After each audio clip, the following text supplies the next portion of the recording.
திமுக ஆட்சியில் 500 டாஸ்மாக் கடையை மூடிவிட்டு 1000த்திற்கும் மேற்பட்ட தனியார் பார்கள் நடத்த அனுமதி வழங்கப்பட்டதுதான் திமுகவின் உண்மையான மது ஒழிப்பா என அதிமுக மருத்துவர் அணி இணை செயலாளர் டாக்டர் சரவணன் கேள்வி எழுப்பியுள்ளார். அதிமுக மருத்துவர் அணி இணை செயலாளர் டாக்டர் சரவணன் செய்தியாளர்களுக்கு அளித்த பேட்டியில் அதிமுக ஆட்சி காலத்தில் 1000 டாஸ்மாக் கடைகள் மூடப்பட்டதாக தெரிவித்தார். 500 கடைகள் மூடப்பட்டதாக அறிவித்துவிட்டு தனியார் நிறுவனங்கள், மணமகிழ் மன்றங்கள் உள்ளிட்ட 1000த்திற்கும் மேற்பட்ட பார்களுக்கு அனுமதி வழங்கியுள்ளதாக தெரிவித்தார்.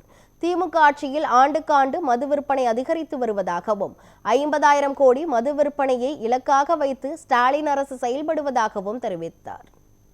திமுக உடைய தலைவர் சமீபத்தில் சொல்லியிருக்கிறாரு, நாங்கள் கடந்த தேர்தலில் டாஸ்மாக் கடை 500 கடையை நாங்கள் குறைப்போம்னு வாக்குறுதி கொடுத்துருந்தோம். இன்றைக்கி ஆட்சியை முடியக்கூடிய தருவாயில் நாங்கள் அதை நிறைவேற்றியிருக்கிறோம்னு சொல்கிறார்.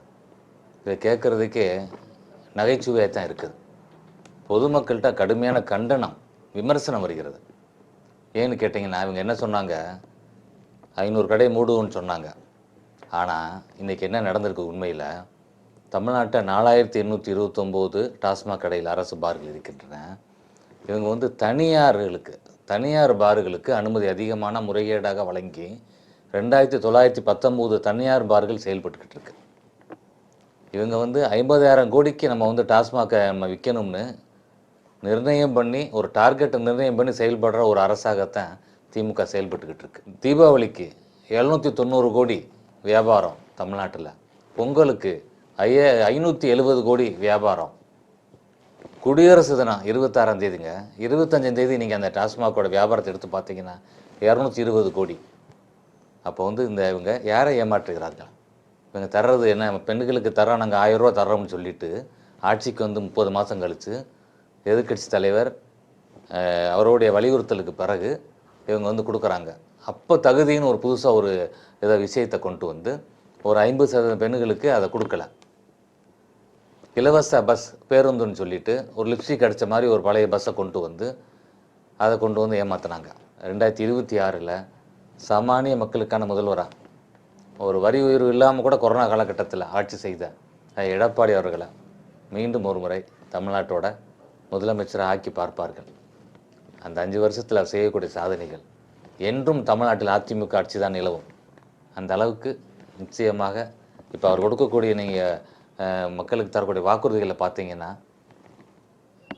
சாமானிய மக்களை நீங்கள் அவங்களுடைய பொருளாதாரத்தை உயர்த்துகிற அளவில், அவங்களுடைய அந்த எளிய நிலையை போக்குற அளவில் அவருடைய அந்த அறிவிப்புகள்லாம் தொடர்ச்சியாக வந்துக்கிட்டு, ஜல்லிக்கட்டு பார்க்க வர்றாரு, தொடங்கி வைக்க வர்றாரு முதலமைச்சர். என்ன சொல்கிறாரு, ஜல்லிக்கட்டு இதில் ஒரு அரசு வேலை தருவோம் அப்படின்னு சொல்லி அறிவிக்கிறார். கடைசி பார்த்தீங்கன்னா அரசு வேலையில் முன்னுரிமை அப்படின்றாங்க. அப்போ அந்த காலை அடக்கக்கூடிய வீரர் அவர் தேர்வு பரீட்சையை பாஸ் பண்ணி அவர் இன்டர்வியூக்கெல்லாம் போய் அப்போ தான் அந்த முன்னுரிமை வரும். நீங்கள் தான் அதுக்கு போகிறதுக்கு முன்னாடியே திருச்சியில் என்ன செஞ்சார், நகராட்சி ஒரு அமைச்சர் என்ன செஞ்சுருக்கிறார், பரீட்சைக்கு போனவங்ககிட்ட 25 லட்சம் 30 லட்சம் வாங்கி பரீட்சை ரிசல்ட் அதுவும் கிடக்குதுன்னு ஒரு பக்கம்னு இந்த பக்கத்தில் பணி ஆணையை நீங்கள் வழங்குனீங்க. அப்படி ஏமாற்றுறீங்க.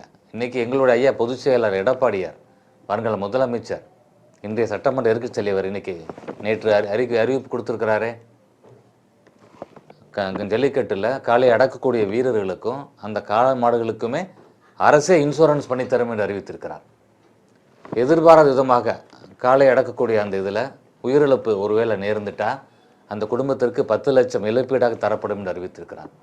இந்த 2 கோரிக்கையை தான் இந்த ஜல்லிக்கட்டுடைய பயிற்சியாளர்கள் சங்கம் இவங்க பல வருஷமாக இந்த 2 கோரிக்கையை தான் வலியுறுத்திக்கிட்டே இருந்தாங்க.